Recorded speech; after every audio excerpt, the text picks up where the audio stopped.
MLA Vallabhaneni వంశీని arrest చేశారు పోలీసులు. ఇక ఈ అరెస్టుకు సంబంధించి overall updates My AP bureau chief Ramarao అందిస్తారు. రామారావు. యామిని వల్లభనేని వంశీ ప్రస్తుతం విజయవాడ కృష్ణలంక పోలీస్ స్టేషన్లో ఉన్నారు. కృష్ణలంక పోలీస్ స్టేషన్లో పోలీసులు ఆయన విచారిస్తున్నారు. ప్రధానంగా ఆయనకి సంబంధించిన రిమాండ్ రిపోర్ట్ని పోలీసులతో తయారు చేయాల్సి ఉంది. ఈ నేపథ్యంలోనే వల్లభనేని వంశీ వ్యవహారంలో మరో పరిణామం చోటు చేసుకుంది. వంశీ సతీమణి కూడా హైదరాబాద్లో ఆయన మోహయం భూజాలో అరెస్ట్ చేసిన దగ్గర నుంచి కాన్వాయ్లో ఫాలో అవుతూ వచ్చింది. నందిగాం బైపాస్ రోడ్లో వల్లభనేని వంశీ సతీమణిని పోలీసులు అడ్డుకున్నారు. ఆమెను మునగచర్ల పోస్ట్ డ్రైవింగ్ స్కూల్లో ఉంచారు. అయితే అక్కడి నుంచి ఆమె దగ్గర ఫోన్ స్వాధీనం చేసుకొని హైదరాబాద్ వెళ్ళాలి అని చెప్పి పోలీసులు కోరారు. దీంతో ఆమె హైదరాబాద్ వెళ్తాను అని చెప్పి ఆ తర్వాత అక్కడి నుంచి నేరుగా ఆమె విజయవాడకు బయలుదేరి వచ్చారు. అయితే పోలీసులు కూడా ఆమెను వెంబడిస్తూ ఉన్నారు.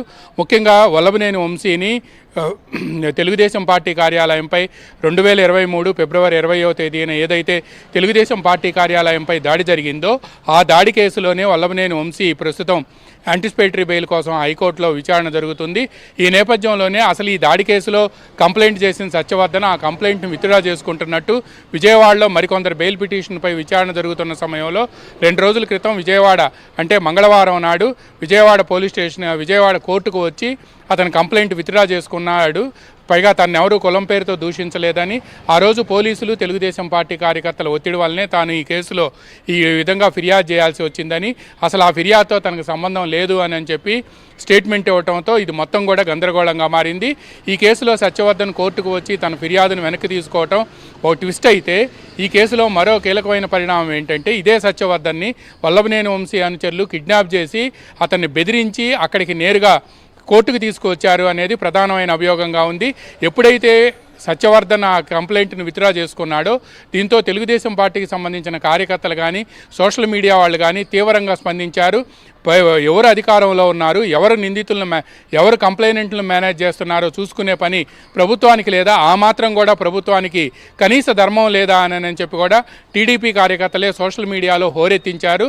దీంతో అసలు ఈ వ్యవహారంలో ఏం జరిగిందనే అంశంపై ప్రభుత్వం ఆరా తీసింది. అయితే సత్యవర్ధన్ ఈ కంప్లైంట్ విత్డ్రా చేసుకోవటం వెనక వల్లభనేని వంశీ అనుచరులు ఉన్నారు అనేది ప్రధానమైన అభియోగంగా ఉంది. ఈ దిశలో పోలీసులు కేసు దర్యాప్తు చేయగా గన్నవరంలో ఉండే తెలుగుదేశం పార్టీ కార్యకర్తలు ఇచ్చిన ఫిర్యాదు మేరకు పోలీసులు గత రాత్రి విజయవాడ సిపి రాజశేఖర్ బాబుకు ఫిర్యాదు చేశారు. ఈ ఫిర్యాదు ఆధారంగా తీగలాగితే డొంకంతా కదిలింది. సత్యవర్ధన్ని వల్లభనేని వంశీ అనుచరులు వైజాగ్కు తరలించారు ఎవరికీ దొరకకుండా. దీంతో అసలు సత్యవర్ధన్ ఎక్కడున్నాడు, అతను ఎందుకు కంప్లైంట్ విత్డ్రా చేసుకోవచ్చు వచ్చింది అనేది కూడా పోలీసులు ఆరా తీశారు. సత్యవర్ధన్ వైజాగ్లో ఉన్నాడని తెలియటంతో ఈరోజు తెల్లవారుజామున సత్యవర్ధన్ని పోలీసులు క్యాచ్ చేశారు. అందులో సత్యవర్ధన్ గత 5 రోజుల నుంచి జరుగుతున్న పరిణామాలు, ఈ కేసులో మొత్తం 85 మందిని గన్నవరం టీడీపీ కార్యాలయంపై 2023 ఫిబ్రవరి 20వ తేదీన జరిగిన దాడి విధ్వంసం, పట్టాభి మీద జరిగిన దాడి విధ్వంసం కేసులో ఈ కేసులో కంప్లైనెంట్గా ఉన్న సత్యవర్ధన్ని అసలు ఆ కంప్లైంటే విత్డ్రా చేయిస్తే ఈ కేసే ఉండదు కదా అనేది వల్లభనేని వంశీ అనుచరుల ప్రధాన వ్యూహంగా ఉంది. అందువల్లనే అతన్ని ట్యాకిల్ చేశారు అని చెప్తున్నారు. ఈ కేసులో మొత్తం 85 మందిని నిందితులుగా చేరిస్తే అందులో 72వ నిందితుడిగా వల్లభనేని వంశీ ఉన్నాడు. ఈ కేసులో ఇప్పటికే 32 మందిని పోలీసులు అరెస్ట్ చేస్తే వాళ్ళు నెల్లూరు జైలుకు వెళ్ళి అక్కడ రిమాండ్లో ఉన్నారు. ఆ తర్వాత వాళ్ళకి బెయిల్ వచ్చింది. మిగతా వాళ్ళు మరికొంతమంది యాంటిసిపేటరీ బెయిల్కి కూడా అప్లై చేశారు.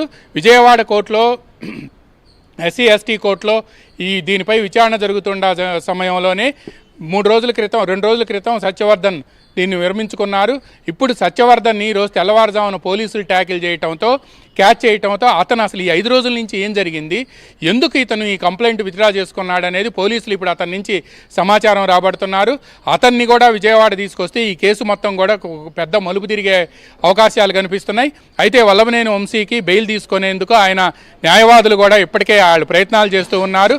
ఆ న్యాయవాదులు అందరూ కూడా ఇప్పుడు పోలీస్ స్టేషన్ వద్దకే వచ్చారు, కృష్ణలంక పోలీస్ స్టేషన్ వద్దకు. సహజంగా ఎవరినైనా ఈరోజు తెల్లవారుజామున వంశీని అరెస్ట్ చేయడంతో రేపు ఉదయం వరకు కూడా అంటే 24 గంటలు చట్ట నిబంధనల ప్రకారం సమయం ఉంటుంది ఆయన కోర్టులో ప్రొడ్యూస్ చేసేందుకు. అందువల్ల ఈ లోపల పోలీసులు కూడా రిమాండ్ రిపోర్ట్ తయారు చేయాల్సి ఉంది. ఆ రిమాండ్ రిపోర్ట్ పూర్తయిన తర్వాత వల్లభనేని వంశీని కృష్ణలంక పోలీస్ స్టేషన్ నుంచి విజయవాడ ప్రభుత్వ ఆసుపత్రికి తీసుకువెళ్ళి అక్కడి నుంచి విజయవాడ కోర్టులో హాజరు పెట్టే అవకాశం ఉంది. అప్పటి వరకు కూడా ఈ ఉత్కంఠ కొనసాగే అవకాశాలు కనిపిస్తున్నాయి. అయితే ఇదే సమయంలో మరికొన్ని కేసులు కూడా వల్లభనేని వంశీ మెడకు చుట్టుకునే అవకాశం కనిపిస్తున్నాయి. ఈ కేసులో ఏదైనా ఒకవేళ బెయిల్ లభిస్తే మాత్రం వెంటనే వేరే కేసులో ఆయన్ని అక్కడే అదుపులోకి తీసుకునేందుకు కూడా పోలీసులు వ్యూహం రూపొందిస్తున్నారు. ఆ కేసులు కూడా, పాత కేసులు కూడా ఇప్పుడు బయటికి తీస్తున్నారు. ఈ మొత్తం వ్యవహారానికి సంబంధించి విజయవాడ గన్నవరం నియోజకవర్గంలో 2019లో గన్నవరం తెలుగుదేశం అభ్యర్థిగా పోటీ చేసిన వల్లభనేని వంశీ ఆ తర్వాత ఆయన తెలుగుదేశం ఎమ్మెల్యేగా గెలుపొంది ఆ వెనువెంటనే ఆయన 5 నెలలు 6 నెలలకే 3 నెలలకే వైసీపీలోకి వెళ్ళిపోయారు. అయితే ఈ వైసీపీలోకి వెళ్ళిపోయిన తర్వాత గన్నవరం నియోజకవర్గంలో మట్టి అక్రమ తవ్వకాలు, ఇచ్చిన పర్మిషన్ల కంటే ఎక్కువ అక్రమ తవ్వకాలు జరిగాయని, సీనరేజీ సెస్ కట్టకుండా ఈ అక్రమ తవ్వకాలు చేశారని కూడా విజిలెన్స్ ఎన్ఫోర్స్మెంట్ విభాగం నిర్ధారణకు వచ్చింది. ఈ రిపోర్టు కూడా ఇప్పుడు ప్రస్తుతం గవర్నమెంట్ వద్ద పెండింగ్లో ఉంది. ఈ కేసు కూడా రిజిస్టర్ చేస్తారనేది మనకి సమాచారం అందుతుంది. మరి కొద్దిసేపట్లో కూడా ఈ సమాచారం పూర్తిగా అందే అవకాశం ఉంది. అదేవిధంగా 2019 ఎన్నికల సమయంలో నకిలీ పట్టాలు పంచారనేది కూడా మరో కేసు కూడా ఉంది. వీటన్నిటినీ కూడా పోలీసులు ఇప్పుడు బయటికి తీస్తున్నారు. ఇప్పుడు ఈ కేసులో కృష్ణలంక పోలీస్ స్టేషన్లో వంశీని విచారిస్తున్నప్పటికీ కూడా సత్యవర్ధన్ని అక్కడి నుంచి, అంటే విశాఖపట్నం నుంచి ఇక్కడికి తీసుకువచ్చి అతను ఇచ్చే స్టేట్మెంట్ను కూడా కోర్టులో ప్రొడ్యూస్ చేస్తే ఈ కేసుకు మరింత బలం చేకూరే అవకాశం ఉందనేది ప్రధానంగా పోలీసులు, న్యాయ నిపుణులు భావిస్తున్నారు. అందుకు అనుగుణంగానే పోలీసులు వేగంగా పావులు గదుపుతున్నారు. ఈ మొత్తం వ్యవహారాన్ని కూడా విజయవాడ సిపి రాజశేఖర్ బాబు పర్యవేక్షిస్తున్నారు. పడమట పోలీస్ స్టేషన్లో కేసు నమోదైంది. కానీ కృష్ణలంక పోలీస్ స్టేషన్లో